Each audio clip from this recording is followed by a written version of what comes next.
Tentara Israel kepung rumah sakit Indonesia. Pasukan Israel mengepung rumah sakit Indonesia di Jabalia Timur, Gaza. Menurut keterangan saksi mata, pada Selasa 24 Desember 2024. Serangan-serangan ke rumah sakit terus dilakukan Israel, sembari tetap menggempur jalur Gaza Utara. Tentara Israel memerintahkan staf medis, pasien, dan warga sipil yang mengungsi di rumah sakit Indonesia segera keluar dan menuju kota Gaza. Sementara itu, gempuran artileri Israel juga menghantam rumah sakit Al-Auda di Tel Al-Zatar, Jabalia, menurut saksi mata yang dikutip Anadolu. Helikopter dan artileri Israel dilaporkan menghujani kamp pengungsi Jabalia. Para staf di rumah sakit Al-Auda mengatakan kepada MSF kemarin bahwa tank-tank Israel telah mengepung gedung tersebut dan sekarang mereka sudah kehabisan tenaga bahkan air minum. Sementara Dokter Without Borders melaporkan bahwa rumah sakit Al-Auda yang terkepung di wilayah tersebut telah kehabisan pasokan air minum. Pengepungan yang sedang berlangsung terhadap rumah sakit Al-Auda di Gaza adalah yang terbaru dari serangkaian serangan Israel terhadap layanan kesehatan di wilayah Palestina. Organisasi Kesehatan Dunia atau WHO telah mendokumentasikan 445 serangan Israel terhadap sektor medis Gaza yang mempengaruhi 101 fasilitas kesehatan termasuk 32 rumah sakit. Kantor berita Wafa mengutip sumber-sumber medis mengatakan pasukan Israel menembakkan peluru artileri ke rumah sakit sebelum mengepung fasilitas tersebut pada hari Minggu.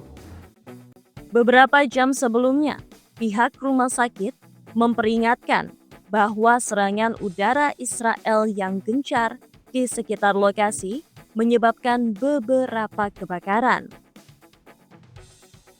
Israel juga masih menyerang rumah-rumah Palestina dan bangunan tempat tinggal di sekitar rumah sakit Gamal Adwan, kota Beit Lahia, Gaza Utara, kata para saksi mata. Operasi darat skala besar di Gaza Utara yang dilakukan Israel sejak 5 Oktober 2024 diklaim bertujuan mencegah Hamas menghimpun kembali kekuatannya. Namun, Palestina menuduh Israel berusaha menduduki wilayah tersebut dan menggusur paksa penduduknya. Sejak itu, tak ada cukup bantuan kemanusiaan seperti makanan, obat-obatan, dan bahan bakar yang diizinkan masuk wilayah tersebut. Penduduk yang masih bertahan kini terancam kelaparan.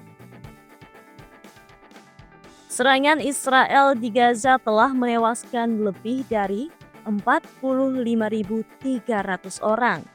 Sebagian besar wanita dan anak-anak sejak 7 Oktober 2023. Bulan lalu, Mahkamah Pidana Internasional mengeluarkan surat perintah penangkapan untuk Perdana Menteri Israel, Benjamin Netanyahu, dan mantan Menteri Pertahanan Yoav Gallant atas kejahatan perang dan kejahatan kemanusiaan di Gaza.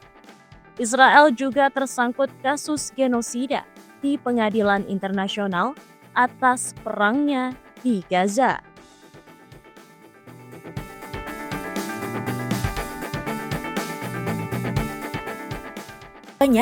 ICC juga mengeluarkan surat perintah penangkapan komandan Hamas, Muhammad Deif, meskipun ia diduga telah meninggal dunia.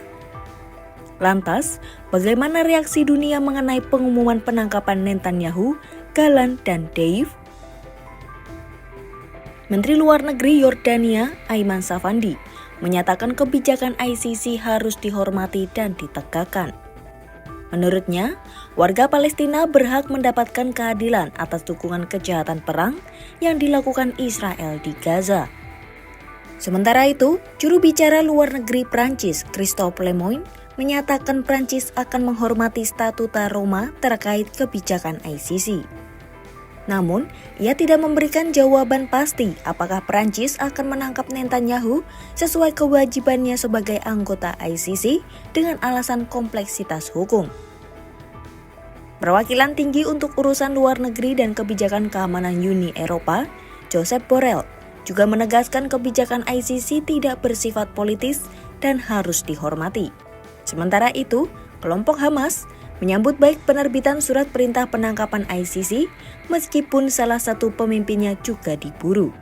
Mereka menyerukan dukungan negara-negara di dunia untuk memastikan kebijakan ICC dapat diimplementasikan sepenuhnya. Anggota Politbiro Hamas, Bassem Naim, menyebut langkah ICC ini sebagai kemajuan menuju keadilan, meskipun masih simbolis jika tidak didukung oleh seluruh negara.